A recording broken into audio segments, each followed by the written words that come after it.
Hello everybody, it's Lone Star Lawman again with one of my informal videos on gun reviews. Well, today folks is a very special day. Today we're honoring a man and reviewing one of his most popular pistols. Gaston Glock died on December 27th, 2023 at 94 years of age. He was one of the most premier gun inventors of our time. As I usually do, I always like to give a little history, a little extra for y'all that are not familiar with Glocks, although that seems hard to believe in this day and age that nobody knows what a Glock is. But just a quick summation, Gaston Glock was a mechanical engineer, the inventor of the Glock pistol, of course. He previously made curtain rods and polymer knife sheaths, and but in 1980 he overheard two Austrian Army colonels discussing plans for a new pistol to replace the Walther P38 that was in the Austrian Army at the time. Glock told the Army officers he could manufacture a pistol, and they laughed at him. But knowing that Glock had never, they laughed at him because they know he had never manufactured a pistol ever. Glock was a maker of curtain rods, as I just mentioned earlier, and for the most part. And the Austrian Defense Ministry actually gave him an audience, his persistence paying off, and he told them that he would make a Glock, or a pistol, that would be functional and working. And they gave him plenty of time to do it. So in 1 year's time, he had a complete pistol prototype, and he filed for a patent for his Glock 17 in April of 1981. Glock had his polymer framed Glock 17 9mm. And why is it the Glock 17? Because that was his 17th invention. And he had it ready for the Austrian Army by 1982. And after his success in Austria, his pistols hit the USA market by 1985, and the rest, of course, is history. Not only popular with the civilian market, American law enforcement at one time had 62% of the market of the Glock pistols. And the Glock 17 was primarily the first one, of course, but he followed it up with the Glock 19, which is what we're going to review today. There has been up to 5 generations of Glock pistols. This is a generation 4. I bought this in 2011, or 2012, early 2012 I should say. And I wanted something that I could use. And I had previously carried a Model 23 as a cop my last 11 years as a cop until I retired. The 23 was a 40 caliber. I never liked it because it was just too darn snappy. I didn't shoot as well.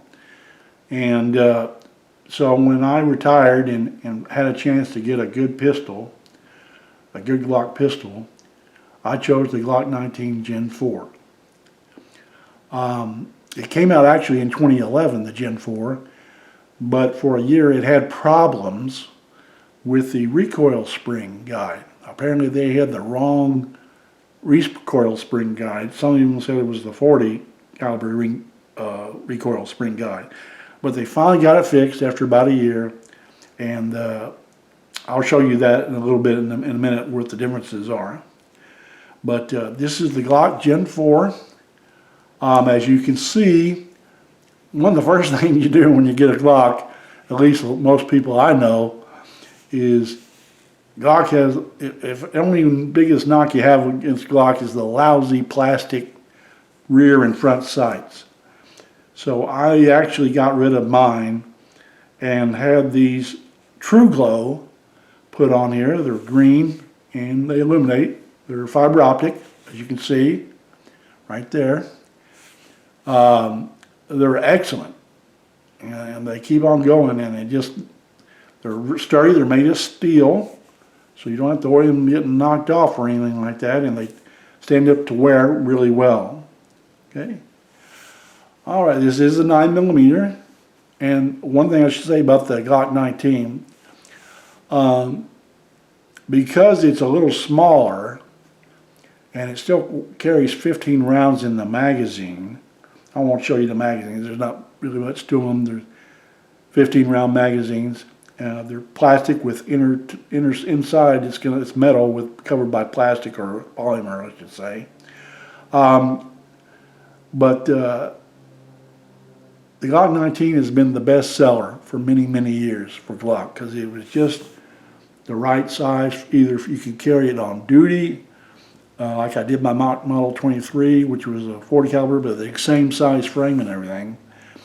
And it worked really well. And a lot of people liked it because since it was a little smaller, you could use it for duty use or concealed carry, which makes an excellent concealed carry pistol. I have also put some rubber grips on here, and they're Hogue, and they have they match with the finger grooves that are on the gun. The gun has actually finger grooves. Your model Gen 5 19 Glocks, they don't have any finger grooves. A lot of people don't like them. I like them because they just fit my hand pretty well, as you can see, so it's not a problem. I'll show you how to break this down. And the thing about the Glock that people don't like, first of all, I'll tell you before I break it down, is look at this fat grip. It has a big fat grip. It's wide. And as you can see with me, I have large hands, but not super large hands. And I can just barely get them around it. But it doesn't really hinder me at all. When I shoot, I hold it, the traditional thumbs forward, like that. Works pretty well for me. So, yeah, it's a little wide, and a lot of people don't like this grip angle for some reason. For me, it's just a minor adjustment because I'm pretty much a 9/11 guy, but for me, it makes a slight adjustment where instead of it's pointing up a little bit, I just bring it down a little bit. It's no big deal at all to me. I don't know why people get too upset about it. But I don't have any problems. I've never had any problems. Okay, now to break this down, first we gotta make sure it's clear. Nothing in the chamber, nothing in the mag well. Okay, and what we do is, this is how I was taught when we first got the Glocks in the police department. You grab it right here, and you have to pull it to slide back just ever so slightly, and pull this notch. The lever and the one on the other side corresponding down, and then the slide should come off. If I do it right, and make sure I get to the right point. Okay, yeah, old man's gonna have fun today. Okay, let's do it right. Oh, wait a minute. You know what I forgot? Hey folks, guess what? That won't work unless you pull the trigger. You can't disassemble the Glock except when you pull the trigger, which some people don't like. But we just cleared the gun, so we'll pull the trigger. Now, Lone Star Lawman, now you can do it right. Okay, pull it back a little bit, and I shouldn't have any problems this time. There we go. Always works best when you do it the proper way, right? I'll put the polymer frame aside for a moment. Let y'all look at the internals of the Glock slide. As you can see, it has a double recoil spring slide, and like I told you, they actually, I think, had the wrong type of recoil spring in here when they first made these. That's why it took them a year to get it right. It was really one of the first times that Glock ever had any manufacturing problems to speak of in a large way. But as I break it apart, I'll show you what I mean here. It went through 3 different recoil springs before they got it right. And this is the 0. Get this in here right. I hope y'all can see this. The 043. That's the one they marked that said it was the one that worked, and they had no problem. And they're right. It hasn't been any problem. None whatsoever for me. Not in all the years I've shot it, being a 9mm. Okay, now you take the this out like that, back, and that's really all there is to it. That's what my Glock is so popular. It's easy to disassemble. If you look in here, you'll see the firing pin block that is a safety. This is your striker up here, and it's very, very simple. And what is even more incredible to me, because I've cleaned many, many guns in my lifetime, the Glocks are the easiest things to clean and lube, because they hardly need any lubrication at all.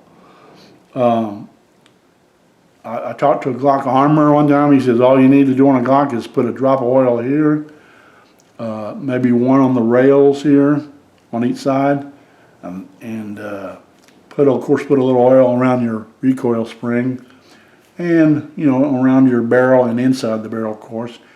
And that's basically all you need right there. As far as the frame goes, it's a little different.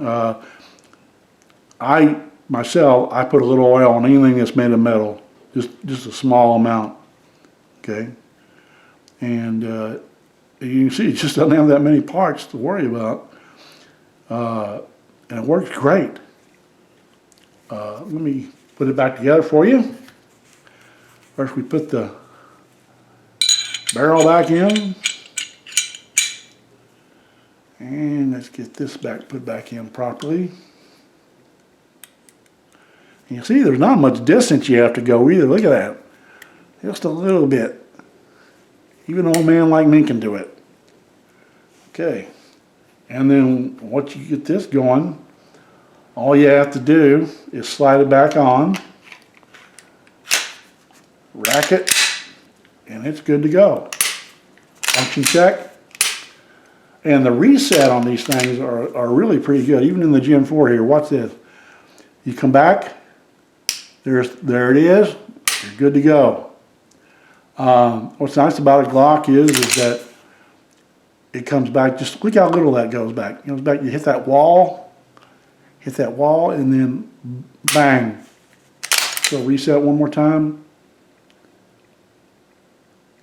And one comes a little bit more out that time. But it's very manageable, and I find it works very well for me. Okay. The Gen 5's differences, the ones more Gen 5's, they have actually put a slide release and I don't think they did the finger button. I'm not sure. I'm sorry, I didn't research that well enough. But I do know that they have ambidextrous controls on both sides now, which a lot of people like. They have a more darker, bluer slide. And on the Gen 5s, they've beveled each side of the slide here, so I guess that's for a faster draw, I suppose. I don't know. But yep, that's the Gen 19. Now, as a bonus today, I'm going to show you my wife's gun. She has it in this little clip holster she loves. It is a Glock 42 380. Okay, there you go.